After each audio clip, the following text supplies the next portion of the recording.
अस्सलाम वालेकुम, मैं हूं तंजीला मज़हर और आप देख रहे हैं मेरा यूट्यूब चैनल। उम्मीद है आप बिल्कुल खैरियत से होंगे। जनाब, आज इमरान खान साहब ने एक और धमाका कर दिया और उन्होंने ये कहा जी कि वो लोग जो मुझे मारना चाहते हैं उनमें जरदारी साहब भी हैं। पहले उन्होंने अपने ऊपर हुआ जो हमला था उसमें राना सनाउल्लाह साहब को, शहबाज शरीफ साहब को, फिर एक मेजर जैन साहब को, फिर बाजवा साहब को भी उसमें वो शामिल करते रहे हैं। बहरहाल अभी जो उसी फहरिस्त में जो मेजर जनरल के बाद जो तीसरा चौथा नाम उन्होंने आज शामिल किया वो जरदारी साहब का कर दिया। और वो कह रहे हैं जी कि जरदारी साहब मुझे कत्ल कराना चाहते हैं। सिर्फ ये नहीं कह रहे, बल्कि वो ये भी कह रहे हैं कि जरदारी साहब ने मुझे कत्ल कराने के लिए एक दहशतगर्द तंजीम को पैसे दिए हैं और उनको ये टास्क दिया गया है कि इमरान खान साहब को एलिमिनेट कर दो। अब खान साहब जो हैं वो इस बात पे कन्विंस क्यों हैं? आपको बड़ी खबर बताती हूँ कि इमरान खान साहब को ये किसने कहा है कि आपको मरवाना चाहते हैं। जो सबसे जो बड़ी सोर्स है इमरान खान साहब के पास इस कन्विक्शन की, वो तो उनकी अहलिया हैं बुशरा बीबी साहिबा, जो उनको बताती रही हैं कि उनकी जान को ख़तरा हो सकता है। दूसरा शेख रशीद साहब हैं जो उनको कहते रहे और उन्होंने पब्लिकली भी कहा कि मैंने इमरान खान को बताया है कि आपको जहर दे सकते हैं। तो इमरान खान साहब के अंदर जो जनाब अब ये डर बैठ गया है। जो दूसरी बड़ी खबर है वो इसी तनाजुर में उसको देखने की ज़रूरत है कि वफाकी हुकूमत ने इमरान खान साहब को साबिक वज़ीर आज़म के तौर पर जो सिक्योरिटी दी हुई थी, जिसमें एक DSP थे, 170 एहलकार थे, वो उन्होंने वापस करवा ली। और वो वापस लेने के बाद जो 50 उस एहलकार खैबर पख्तूनख्वा हुकूमत के थे वो भी चले गए। तो इमरान खान साहब को अब ये फ़ैसला किया गया है कि आहिस्ता आहिस्ता इस बात का एहसास दिलाया जाएगा, उनकी इस गलती का एहसास दिलाया जाएगा कि अपनी सूबाई हुकूमतों को तोड़ना कितनी बड़ी बेवकूफ़ी थी। और उनके जो लोग हैं वो भी इसके ऊपर बोल रहे हैं और अब इमरान खान साहब को ख़ुद भी रियलाइज़ होगा, क्योंकि अब उनकी गिरफ़्तारी के लिए राह काफ़ी ज़्यादा हमवार होती हुई हमें दिखाई दे रही है। लेकिन हुकूमती सोर्सेज हमें ये बताते हैं कि अभी हम इमरान खान साहब को गिरफ़्तार नहीं करेंगे। अभी हम PTI के कुछ और लीडर्स को गिरफ़्तार करेंगे और उनको गिरफ़्तार करने के साथ साथ इमरान खान साहब के ऊपर ये जो नफसियाती और जहनी दबाव है और ये जो सियासी दबाव है ये बढ़ाया जाएगा।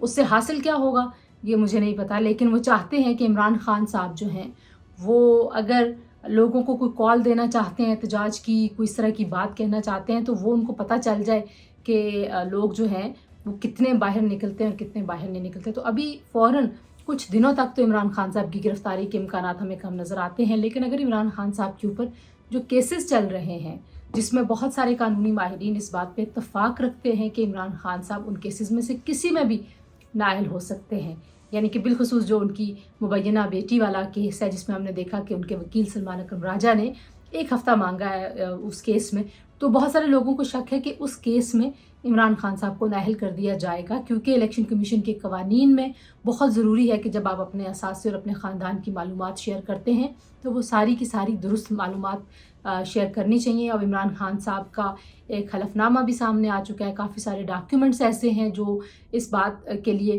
काफ़ी मुश्किल उनको पेश हो सकती है, क्योंकि वो माने हुए हैं कि वो उसके गार्डियन भी हैं, उन्होंने सिग्नेचर भी किए हुए हैं। तो ये एक बड़ी कॉम्प्लिकेटेड सिचुएशन है इमरान खान साहब के लिए। ऐसे में इमरान खान साहब का जो बयान है वो ज़ाहिर हुकूमत के लिए भी मुश्किल है, ऐसा नहीं कि आसान है। एक तरफ आप सिक्योरिटी को वापस लेते हैं, दूसरी तरफ इमरान खान आते हैं और एक बहुत बड़ा बयान देते हैं। पाकिस्तान पे दुनिया की नज़रें हैं।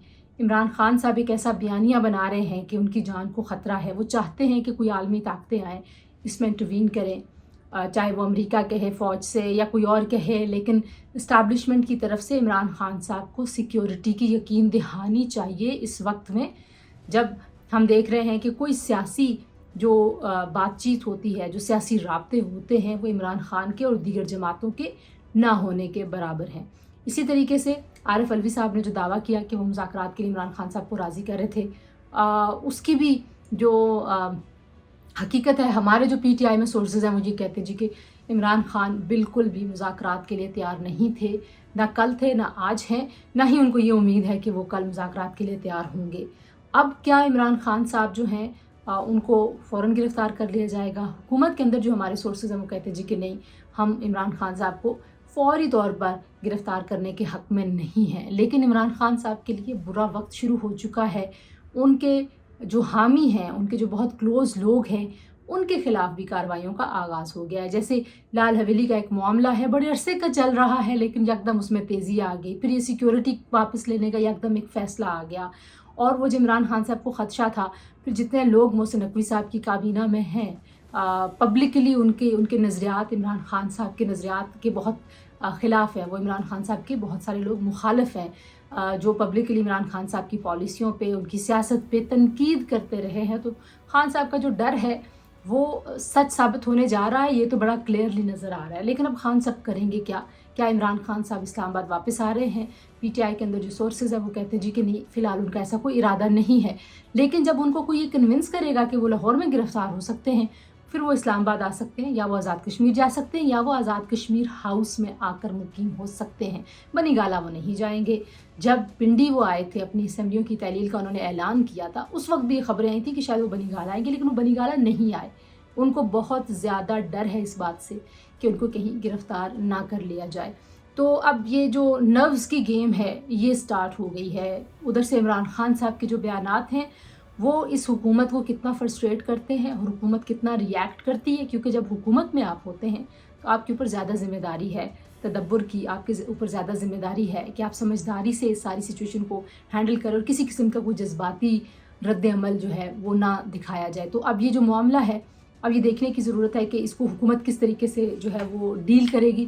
دوسری جانب عمران خان صاحب جو ہیں ان کے لیے بھی نفس کا بڑا ٹیسٹ ہے۔ وہ کہتے تو ہیں کہ وہ بہت اسٹرانگ نفس کے آدمی ہیں، لیکن وہ جارحانہ سیاست کے عادی ہیں۔ عادتاً وہ جارحانہ سیاست کرتے ہیں، تو جب ادھر سے اس طرح کی کارروائیاں ہوں گی، جب ان کے ساتھیوں کو پکڑا جائے گا، پکڑ دھکڑ ہوگی، کسی کو جیل میں ڈالا جائے گا، اور یہ آہستہ آہستہ بلڈ ہوگا۔ اب ہم کچھ دنوں میں دیکھیں گے کہ کچھ مزید گرفتاریاں ہونے کی بھی خبریں ہمارے ذرائع ہمیں دے رہے ہیں۔ پھر عمران خان صاحب کے اوپر جو کیسز ہیں ان میں بھی تیزی آنے کا بہت زیادہ امکان ہے، بالخصوص جو ان کی مبینہ بیٹی ٹیریان کے کیس ہے، اس میں لوگوں کو بڑا یقین ہے، حکومت میں بیٹھے ہوئے لوگ تو بہت پر یقین ہے کہ عمران خان صاحب اس میں نااہل ہو جائیں گے۔ پھر جو توشہ خانہ کا فوجداری والا مقدمہ ہے اور الیکشن کمیشن کی توہین کا جو معاملہ ہے، اور ابھی یہ توہین الیکشن کمیشن کے اوپر ہی فواد چودھری صاحب کو بھی جیل بھیجا گیا، تو ہو سکتا ہے عمران خان صاحب کو اس کیس میں بھی نااہلی کا سامنا اور ہو سکتا ہے، یہ بڑے امکانات ہیں، اور لوگوں کو بڑا جو حکومت میں بیٹھے ہوئے لوگ ہیں وہ اس بات میں بڑے کنونسڈ ہیں کہ الیکشن کمیشن کی توہین کے معاملے میں عمران خان صاحب کو جیل بھیجا جا سکتا ہے۔ سو اب کاؤنٹ ڈاؤن سٹارٹ ہو گیا جی۔ عمران خان صاحب جو ہیں وہ تو ان کے پاس اب بہت تھوڑے کارڈز ہیں، لیکن حکومت کے پاس ابھی بہت سارے کارڈز ہیں۔ لیکن کیا حکومت ویسی ہی سیاست کرے گی جیسے عمران خان صاحب کے زمانے میں ان کے مخالفین کے اوپر جس طرح سے کیسز تھے، جیسے ان کو جیلوں میں ڈالا جا رہا تھا؟ تو یہ کوئی قابل تعریف نہیں ہوگا ایسے حالات میں، جب دنیا پاکستان کی طرف دیکھ رہی ہے، جب ہمارے معاشی حالات بڑے مشکل ہیں۔ تو اس میں اب دیکھنا ہوگا کہ حکومت جو ہے وہ اپنے کارڈز کس طرح سے کھیلتی ہے، اور نگراں حکومتوں میں بالخصوص پنجاب میں عمران خان صاحب کے لیے اب مزید کیا چیلنجز ہیں۔ اور پھر جو چودھری پرویز الہی صاحب کی آڈیو سامنے آئی، پھر فواد چودھری صاحب کو جوڈیشل ریمانڈ پہ بھیجا گیا، تو یہ جو سارے ڈیولپمنٹ ہیں یہ عمران خان صاحب کو فرسٹریٹ کرنے کے لیے کافی زیادہ ہیں۔ لیکن ایسی ہی آڈیوز کی شنید ہے کہ اور بھی آڈیوز سامنے آنے والی ہیں، اور عمران خان صاحب کا جو اپنا ہاؤس ہے اس کے اندر سے بھی بہت ساری ایسی باتیں اب لوگ کرنا شروع ہو گئے ہیں کہ ان کو خان صاحب کی پالیسیوں سے اور فیصلوں سے اختلاف تھا، وہ خان صاحب کو سمجھانے کی کوشش کرتے رہے، لیکن عمران خان صاحب نے ان کی بات نہیں مانی، اور جن لوگوں کی وہ باتیں مانتے رہے ہیں وہ عمران خان صاحب کو غلط مشورے دے رہے تھے۔ تو عمران خان صاحب کی جو فرسٹریشن ہے وہ ود ان دا پارٹی بھی اب ہمیں زیادہ ہوتی ہوئی دکھائی دے گی، لیکن زیادہ جو ان کو فرسٹریشن ہے وہ اپنی گرفتاری اور اپنے اوپر کیسز کے حوالے سے ہے۔ لیکن اب دیکھتے ہیں خان صاحب کے پاس مزید کیا ہے، ان الزامات کے بعد وہ نیکسٹ کیا کال دیتے ہیں، اور حکومت اور زرداری صاحب بالخصوص اور پاکستان پیپلز پارٹی ان بیانات کا کیا رسپونس کرتی ہے۔ تو آپ کے ساتھ فالو اپ ویڈیو کے ساتھ دوبارہ حاضر ہوتے ہیں جی۔ اگر آپ کو ویڈیو اچھی لگی ہو چینل سبسکرائب کیجیے، لائک کیجیے، شیئر کیجیے، اور اپنا فیڈ بیک بھی ہمیں ضرور دیجیے۔ نوٹیفیکیشنز بھی آن کر لیجیے۔ نئی ویڈیوز دیکھنے کے لیے اپنا خیال رکھیے۔ اللہ حافظ۔